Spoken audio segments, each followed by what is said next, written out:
دیکھیں، ہر گناہ کے ساتھ پریشانی بندھی ہوئی ہوتی ہے، بے چینی بندھی ہوتی ہے۔ یہ ممکن ہی نہیں کہ گناہ کرے اور بے چینی نہ ہو۔ جو انسان بھی گناہ کرے گا، چاہے کتنی ہی کامیابی سے گناہ کیوں نہ کر لے، وہ دل اس کا بے چین رہے گا، اس کا دل مضطرب رہے گا، راتوں کو نیند نہیں آئیں گی، کوئی نہ کوئی پریشانی کی صورت نکل آئیں گی۔ آپ نے دیکھا ہوگا بڑے بڑے ہوٹلوں میں جب کھانا دیتے ہیں، وہاں بوفے سسٹم ہوتا ہے۔ ایک ٹرے میں بہت سارا کھانا رکھ دیتے ہیں اور ہر ٹرے کے نیچے ایک بتی جلا دیتے ہیں۔ اس بتی کا کام یہ ہوتا ہے کھانے کو گرم رکھنا۔ جتنی دیر وہ بتی اس ٹرے کے نیچے رہتی ہے، وہ کھانا گرم رہتا ہے۔ اسی طرح جو بندہ بھی گناہ کرتا ہے، اللہ تعالیٰ پریشانی کی بتی سلگا دیتے ہیں، اس کے دل کو پریشان رکھتے ہیں۔ جب تک توبہ نہیں کرے گا، اس کا دل پریشان رہے گا۔ کبھی بیوی کی طرف سے پریشانی، کبھی اولاد کی طرف سے پریشانی، کبھی کاروبار کی طرف سے پریشانی، کبھی صحت کی طرف سے پریشانی، کہیں نہ کہیں پریشانی کی بتی جل رہی ہوں گی، پریشان ہو رہا ہوں گا، ڈپریشن میں ہوں گا، فرسٹریشن میں ہوں گا، اور اسی میں اس کا وقت گزر رہا ہوں گا۔ تو گناہ انسان کو ہمیشہ پریشان رکھتے ہیں، بے چین رکھتے ہیں۔ گناہ سے دنیا جہنم بن جاتی ہے۔ ایک عجیب قول ہے، مسیح الامت حضرت مولانا مسیح اللہ خان صاحب کا قول ہے، فرماتے تھے کہ تم جتنا چاہو گناہ کر کے دیکھو، اگر اللہ نے تمہاری دنیا کی زندگی کو جہنم نہ بنا دیا تو کہنا، یعنی دنیا ہی میں تمہارے لیے ایسی بے چینی پیدا کر دیں گے جیسی جہنم میں ہوتی ہے۔ اس لیے یہ نہ سمجھے کہ جو لوگ آزادی کی ساتھ زندگی گزارتے ہیں اور گناہ کرتے ہیں، انہیں اطمینان کی زندگی ملی ہوئی ہے۔ کبھی ان کے دل کی حسرتوں کو دیکھو، ان کے مضطرب راتوں کو کبھی دیکھے۔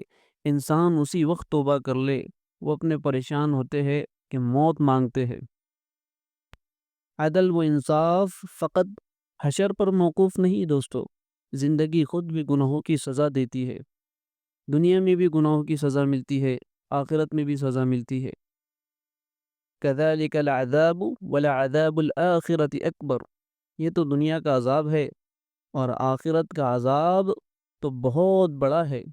اس لیے پروردگار عالم نے حکم فرمایا، وَذَرُوا ظَاهِرَ الْإِثْمِ وَبَاطِنَا، چھوڑ دو وہ گناہ جو تم چھپے ہوئے کرتے ہو یا ظاہر میں کرتے ہو۔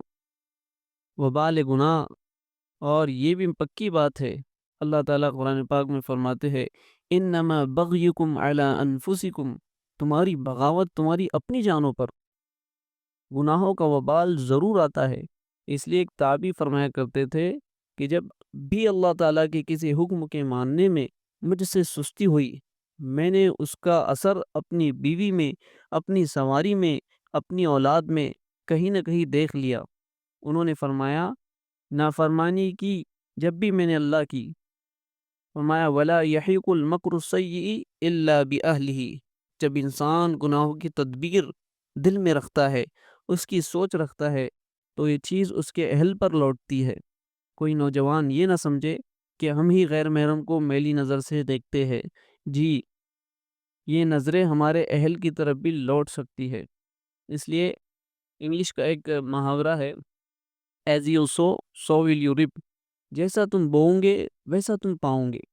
اس لیے میرے دوستو، گناہ بری زندگی سے زندگی بے چین ہو جاتی ہے، دل ڈپریشن میں رہتا ہے۔ انسان جتنا چاہے گناہ کر لے، اس کو پریشانی لاحق ہو جاتی ہے، راتوں کو نیند اڑ جاتی ہے، اس کی زندگی سے چین ختم ہو جاتا ہے۔ اور نیکیاں انسان کو جگاتی ہے، اور گناہ انسان کو سلا دیتے ہیں، غمگین کر دیتے ہیں۔ نیکیاں انسان کو خوشی بھری زندگی گزارنے کی طرف لے کے جاتی ہے، اور گناہ انسان کو مایوسی اور فرسٹریشن کی طرف لے چلے جاتی ہے۔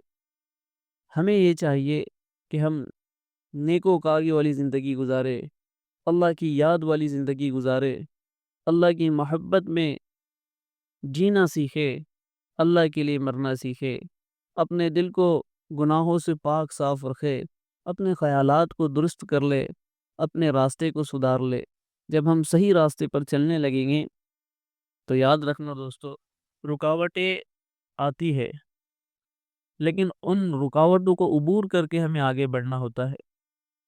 آپ نے دیکھا ہوگا ایک چھوٹا بچہ ہوتا ہے، وہ چلنے کی کوشش کرتا ہے، اگر وہ کہیں گرنے بھی لگے تو ماں یا باپ اس کو پکڑ لیتا ہے۔ جب ہم نیکی کے راستے پر چلیں گے، سچائی کے راستے پر چلیں گے، تو یقیناً رکاوٹیں آئیں گی۔ رکاوٹیں نفس کی طرف سے آئیں گی، شیطان کی طرف سے آئیں گی، اپنوں کی طرف سے آئیں گی، ہر طرف سے آئیں گی۔ اس لیے کہ شیطان نے وعدہ کیا ہے، میں تیرے بندوں کو بہکاؤں گا، دائیں سے بھی بائیں سے بھی، آگے سے بھی پیچھے سے بھی، لیکن وہ کمبخت یہ بھول گیا تھا۔ اللہ نے فرمایا کہ اس نے تو 4 سمت کی قسم کھائی ہے، لیکن اوپر کی سمت کی کوئی قسم نہیں کھائی اور نیچے کی سمت کی بھی کوئی قسم نہیں کھائی۔ جب میرا بندہ سجدے میں ہوگا، یہ نیچے کی سمت ہے، اور مجھ سے مانگے گا، میں اس کے سارے گناہوں کو معاف فرما دوں گا، اور ہاتھ اٹھا کر اللہ کی طرف اللہ سے مانگے گا تو اللہ رب العزت فرماتے ہیں کہ میں اس کے ہاتھ نیچے رکھنے سے پہلے اس کی مغفرت کر دوں گا۔ اس لیے میرے دوستو، ہمیں چاہیے کہ ہم اللہ کی یاد والی اور گناہوں سے بچنے والی زندگی گزارے۔ اللہ ہمیں عمل کی توفیق عطا فرمائے، ہماری زندگی کو خوبصورت بنائے۔ وآخر دعوانا ان الحمد للہ رب العالمین۔